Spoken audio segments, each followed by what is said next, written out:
Assalamualaikum warahmatullahi wabarakatuh. Selamat datang di channel Damiri Story. Tentunya dengan Mas Dam di sini. Kali ini Mas Dam akan melanjutkan kisah tentang Kuyang Kalimantan bagian 2. Cerita ini ditulis oleh Rizka AS. Gak usah berlama-lama lagi, langsung saja kita masuk ke dalam ceritanya.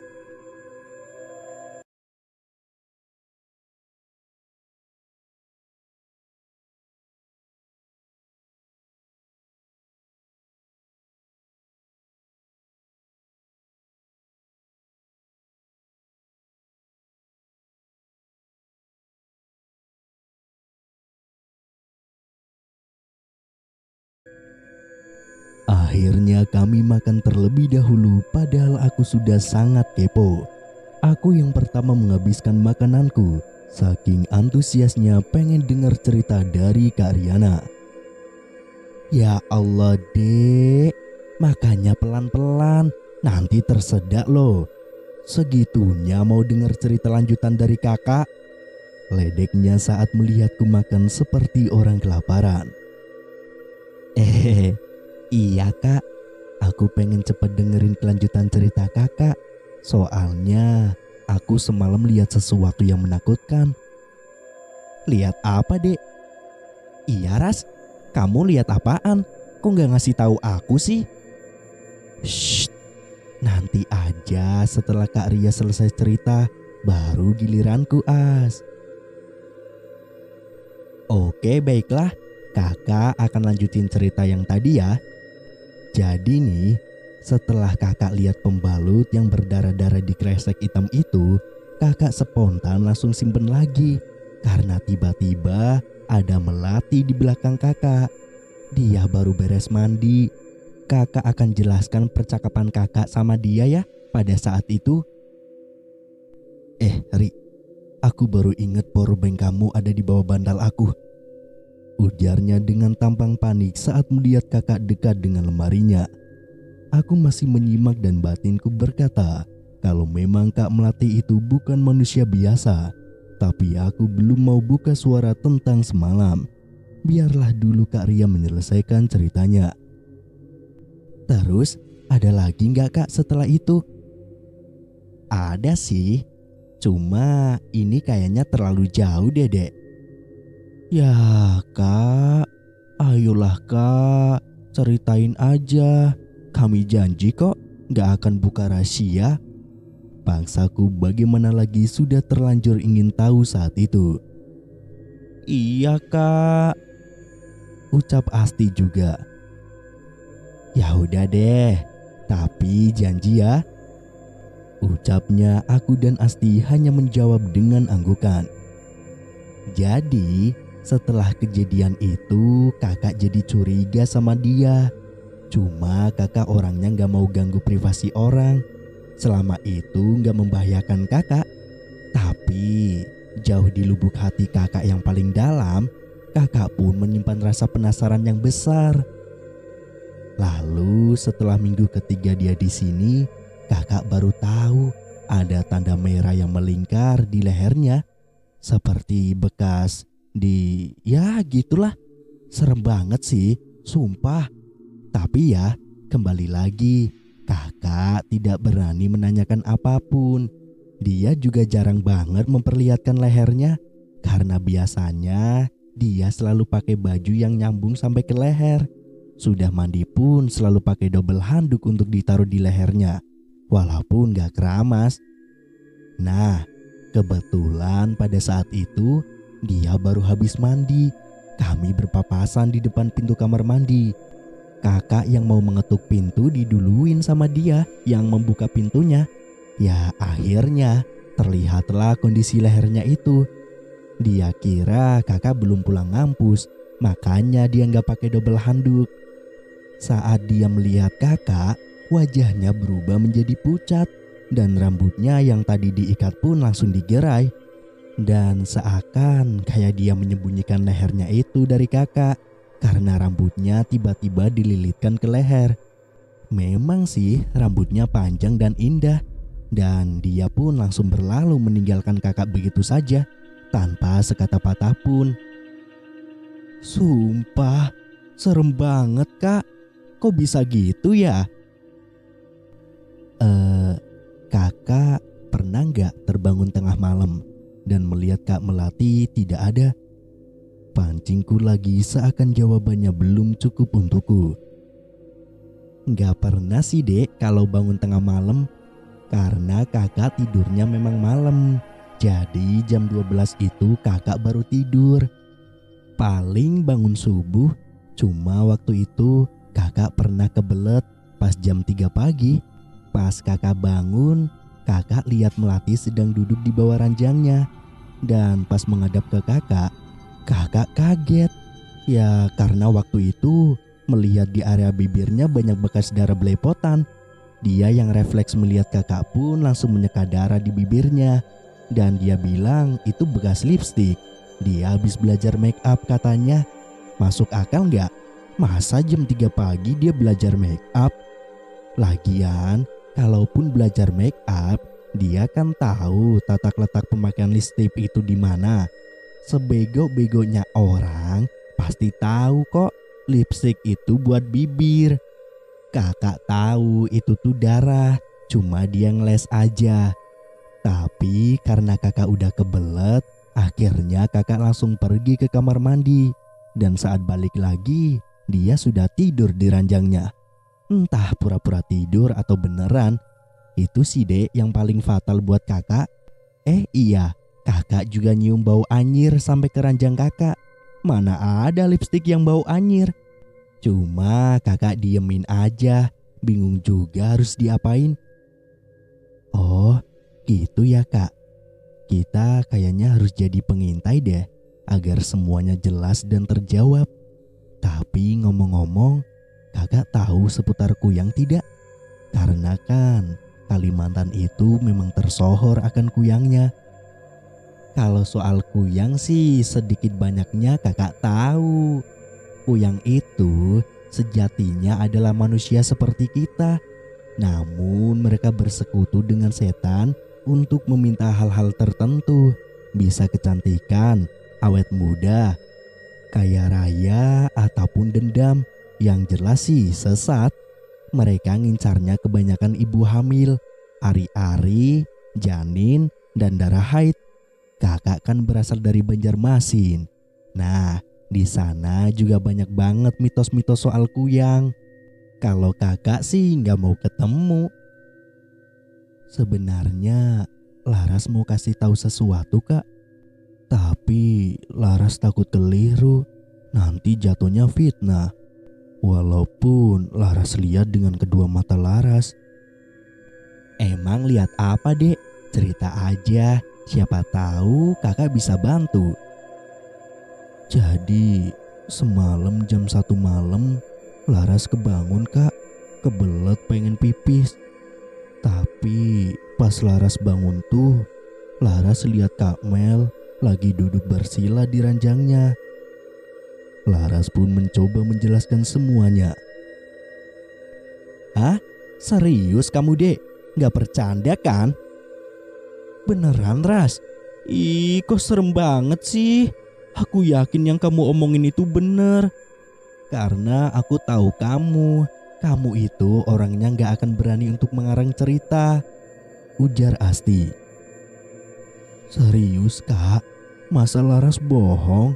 Kayaknya memang bener deh, Kak Melati itu kuyang. Kalau beneran Melati kayak gitu, aku gak bisa tinggal diam. Aku mau laporin ke Pak RT. Ayo dek. Karya tiba-tiba bangkit dari duduknya dan membuatku panik. Kak, sabar dulu, jangan gegabah ah. Itu kan baru dugaanku, bisa saja salah. Mending kita bertiga selidiki dulu ya kebenarannya. Iya kak, bener kata Laras. Kita cari tahu dulu, percuma mau lapor sekarang. Juga kita gak ada buktinya. Sambung Asti. Akhirnya mau gak mau, Kak Ria menuruti omongan kita. Karena memang ada benarnya. Di sini memang lagi rawan kuyang, kita harus hati-hati mengambil kesimpulan. jangan sampai kita yang jadi salah sasaran. Lalu kami bergegas untuk pulang karena Kak Riana mau ngampus. Aku kepo dengan kampus Kak Riana. Di perjalanan pulang, aku membuka percakapan dengan menanyakan kampus Kak Riana. Kak, kalau boleh tahu, kakak kuliah di mana? Oh, kakak kuliah di kampus Tunas Bangsa, Dek. Dari sini sekitar 1 jam kalau pakai Gojek. Serius, Kak? Kok bisa sangat kebetulan kita juga kuliah di situ, Kak? Iya kan, As? Kampus kita Tunas Bangsa kan? Tanyaku pada Asti yang dibalas dengan anggukan oleh Asti. Oh, emang iya? Jodoh dong itu namanya. Kita bisa ngampus bareng. Iya, Kak. Apalagi aku juga belum tahu kampusnya di mana. Jadi kan bisa bareng sama kakak. Kakak semester berapa? Bentar lagi kakak lulus S1, Dek. 2 semester lagi lah. Ya, berarti kita cuma 1 tahun dong, Kak, sekampus bareng. Ngomong-ngomong, kakak jurusan apa? Kalau aku sama Asti hukum. Wah, kakak juga hukum kok, Dek. Ya ampun, kita banyak persamaan ya. Kalau ada pelajaran yang gak dipahami, tanya kakak aja ya. Kak Ria begitu humble dan baik walau ke orang baru. Iya, Kak, besok kita mulai di ospek.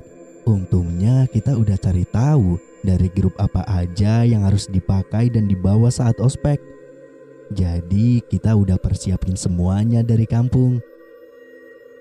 Tenang aja, Dek, ospeknya gak kejam kok. Kami semua tertawa bersama.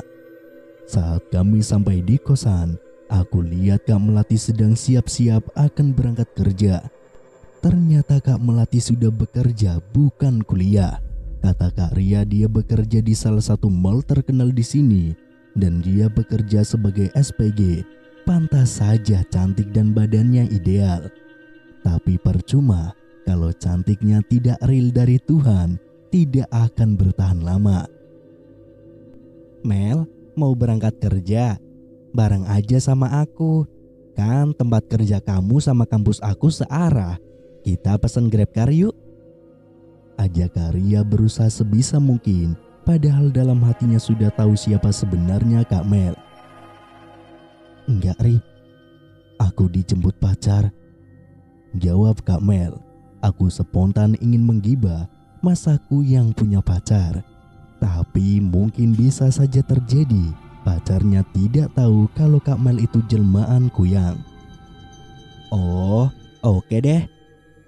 Dia langsung berlalu pergi keluar dengan memakai pakaian kerjanya.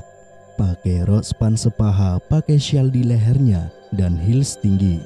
Karena aku kepo, akhirnya aku membuntuti dia dengan jarak yang sangat jauh. Sedangkan Asti merebahkan dirinya di kasur dan Kak Ria pergi mandi. Saat Kak Mel sudah di luar, aku melihat pacarnya sangat tampan. Dia memakai motor besar, sangat keren. Sayangnya dia tertipu oleh wajah cantik Kak Mel, yang mungkin kalau dia tidak mempunyai ajian kuyang, dia tidak akan secantik itu. Aku mengintip dari dinding kontrakan. Kak Mel mengobrol sesaat bersama pacarnya sebelum akhirnya dia naik ke motor dan berlalu pergi. Dari sudut pandang Melati. Aku adalah anak tunggal dari orang tuaku. Aku berasal dari Samarinda, Kalimantan Timur. Saat itu aku belum tahu jika ibuku adalah seorang kuyang. Dan bahkan nenekku pun dulunya sebelum meninggal ternyata adalah kuyang. Ilmu kuyang yang nenek punya diwariskan kepada ibuku karena nenek sudah tua. Tanpa berpikir panjang, ibu pun menyetujuinya. Hampir 10 tahun ibu menganut ilmu kuyang dan aku baru tahu saat ilmu itu akan diwariskan kepadaku. Karena ibu sudah tua dan ingin hidupnya damai tanpa harus mencari tumbal terus-menerus. Saat itu aku baru keluar dari sekolah menengah atas. Malam hari setelah wisuda, aku dibawa ibu ke sebuah rumah kosong di ujung desa. Untuk ke rumah itu kami harus melalui banyaknya ilalang dan pohon-pohon besar. Beberapa kali aku bertanya pada ibu kami mau kemana. Ibu hanya bilang ikut saja dan terus memegangi lenganku sedikit menyeret. Setelah sampai aku disuruh untuk melepas pakaianku dan ibu akan memandikanku dengan air bunga 7 rupa yang sudah disiapkannya. Aku beberapa kali menolak karena ibu tidak kunjung memberi alasan, sampai akhirnya dia bilang ritual ini untuk membuatku cepat-cepat bekerja dan banyak perusahaan-perusahaan yang menginginkanku.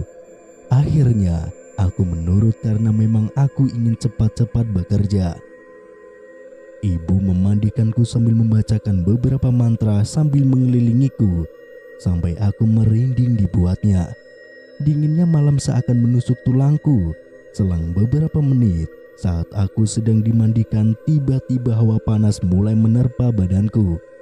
Aku kejang-kejang, namun ibu tetap melanjutkan ajiannya sampai tiba-tiba pluk, kepalaku terlepas dari badanku beserta jantung dan usus yang ikut terbuai. Sedangkan badanku terkoyak lemas tersender di kursi plastik. Kaget, jelas sangat-sangat kaget. Aku tidak bisa mencerna hal ini, bagaimana bisa apa yang sedang terjadi padaku. Aku berteriak histeris saat sudah menyadarinya. Aku menangis, meronta tidak terima. Sedangkan ibu hanya diam membisu sambil melihatku yang frustasi. Bu, aku kenapa bu? Kenapa bisa seperti ini? Ibu apakan aku? Kenapa wujudku berubah seperti ini, Bu? Tenang, nak, tenang. Ibu akan jelaskan. Maafkan ibu, nak. Ibu terpaksa melakukan ini, ucapnya sambil mencoba meraih diriku. Namun aku semakin meninggikan posisiku. Aku marah, aku murka pada ibu. Mengapa dia membohongiku? Aku tahu siapa aku yang sekarang. Memang di sini sangat terkenal dengan banyaknya kuyang. Namun aku tidak pernah bermimpi ingin menjadi dirinya. Sekarang malah ibuku sendiri yang sudah merubah kodratku. Ibuku tega akan menghancurkan hidupku dengan menjadikanku kuyang. Aku akan selalu haus akan darah. Aku sudah tidak bisa memakan makanan manusia bersama teman-temanku. Dan mungkin aku akan kehilangan teman-temanku jika mereka tahu siapa diriku yang sekarang. Tidak, aku benar-benar murka pada ibu. Nak, dengarkan dulu ibu sayang. Kesini mendekat ke ibu, nak. Ibu terpaksa menjadikanmu kuyang agar ibu bisa mati dengan tenang. Ibu sudah tidak bisa menjalankan tuntutan seorang kuyang. Ibu sudah tua, nak. Walaupun wajah ibu masih kelihatan segar dan juga awet muda, itu semua karena efek dari menjadi kuyang. Jika ibu sudah melepaskan ajian itu, ibu akan kembali ke rupa ibu. Ibu akan menjadi manusia normal. Atau mungkin setelah ini ibu akan mati. Tolong mengerti ya, nak, ujar ibuku dengan isakan. Bukannya menjawab, tapi aku memilih langsung pergi terbang begitu jauh dan tinggi. Aku mungkin akan menjadi gila setelah ini, tapi aku tidak mau mendengar alasan ibu. Ibu begitu tega dan aku sangat membencinya sekarang. Namun ternyata ibu mengejarku dengan bentuknya yang sama sepertiku. Ternyata memang benar, ibu adalah kuyang. Pantas saja selama ini aku tidak pernah melihatnya sholat. Ayah, ya, aku baru ingat ayah. Akhirnya aku memutuskan untuk kembali ke badanku dan langsung pergi mencari ayah. Aku akan mengadukan ini semua pada ayah. Pasti ayah tidak akan terima ini. Saat aku sudah dekat dengan badanku, Aku bingung bagaimana cara untuk kembali masuk ke dalam badanku. Dalam kebingungan, ibu memberitahuku mantranya. Walaupun aku sedikit terkejut dengan kehadirannya yang secara tiba-tiba ada di belakangku. Akhirnya usus yang semula terbuai kembali masuk ke dalam dengan menyatukan lagi kepalaku dengan leher. Sungguh tidak bisa dipikir secara logika, namun begitulah ilmu hitam. Untuk beberapa saat aku masih syok dan dia membisu, sedangkan ibu juga sedang melafalkan mantra untuk bisa kembali ke badannya. Tanpa ingin menunggunya sama sekali, aku langsung pergi berlari gontai meninggalkan ibu. Sambil terisak sungguh sakit hatiku, seperti dihantam benda tumpul yang sangat-sangat berat dan juga besar. Di tengah gelapnya malam yang semakin larut, aku berjalan penuh tanya, penuh kecewa, dan tidak percaya dengan apa yang aku alami barusan. Tanpa terasa aku sudah sampai di depan rumah sederhanaku. Mungkin ibu menjadi kuyang bukan untuk kekayaan, melainkan untuk awet muda agar tetap terlihat cantik. Padahal usianya sudah memasuki 55 tahun, namun badan dan mukanya masih cocok menjadi seusiaku. Kadang orang-orang juga mengira kami kakak adik. Aku langsung masuk ke dalam rumah yang tidak terkunci ini. Mungkin ayah masih menunggu aku dan ibu, makanya pintu belum dikunci. Aku langsung mencari keberadaan ayah yang tidak terlihat ketika aku masuk. Ayah, ayah, ayah di mana? Ini Melati. Iya nak, ayah di dalam kamar. Tunggu sebentar. Aku langsung duduk di sofa ruang tamu dengan pikiran yang kalut dan kecewa, sedangkan ibu belum kembali. Kamu kenapa nak? Kok menangis? Ibu ya, ibu menjadikanku kuyang. Jadi selama ini ibu adalah jelmaan kuyang ya. Kita sudah dibodohi. Dan sekarang ibu dengan teganya menjadikan Melati kuyang. Melati gak mau ya. Lalu ayah memelukku dengan erat tanpa berucap sepatah kata pun.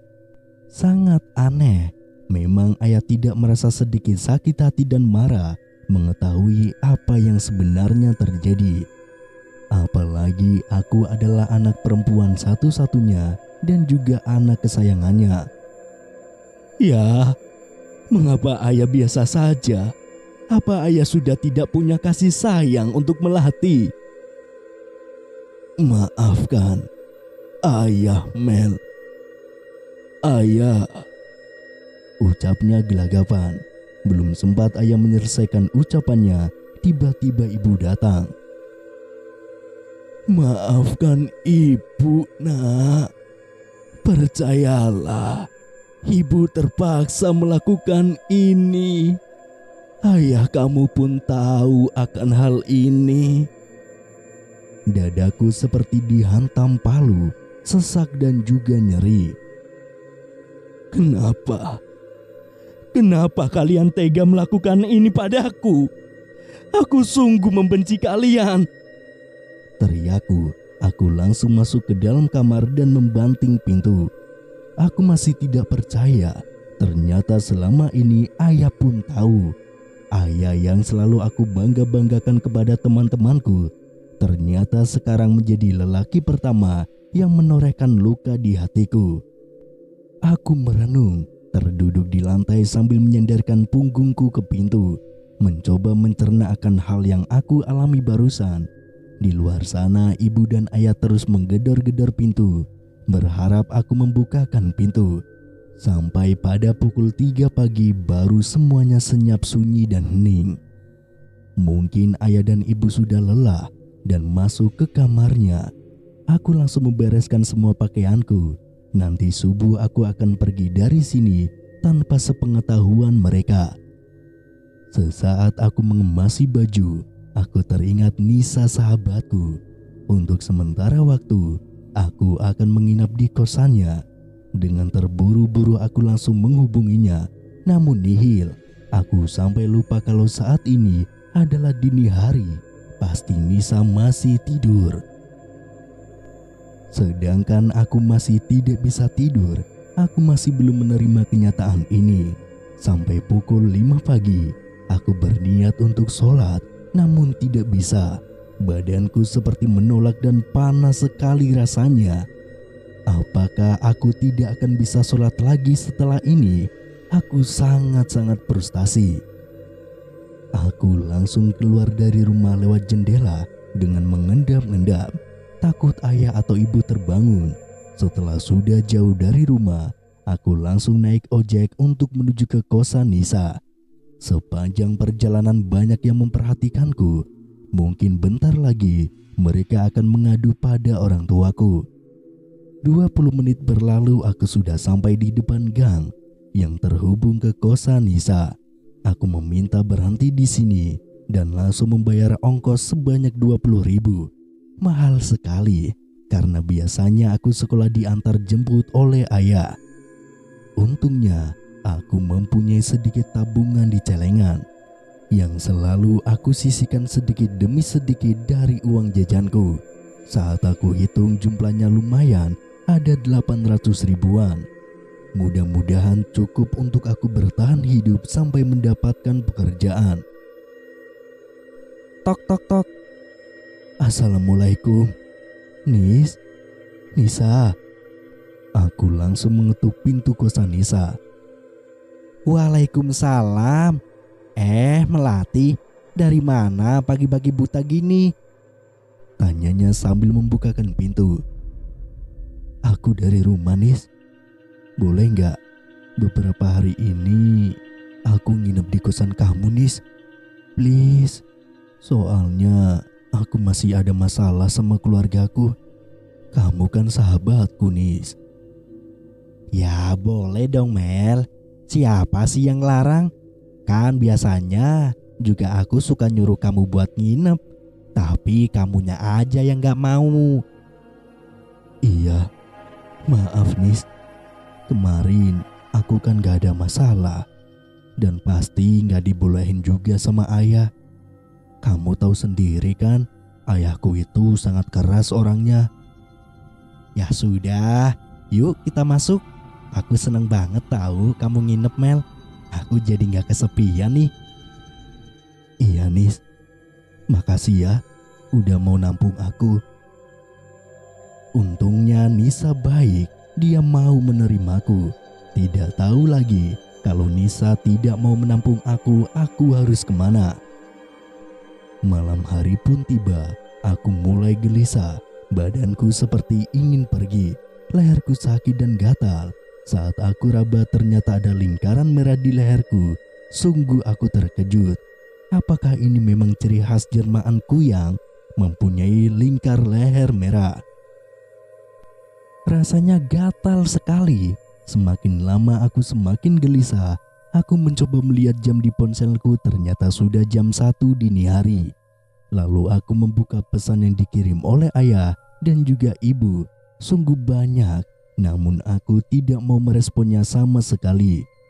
Namun setelah aku buka pesan kelima dari ibu, mataku membulat sempurna karena isi pesannya adalah mantra. Mantra untuk aku berubah wujud dari manusia menjadi kuyang dan juga sebaliknya. Aku mengabaikannya, lagian aku tidak ingin menjadi kuyang lagi. Cukup sekali itu saja.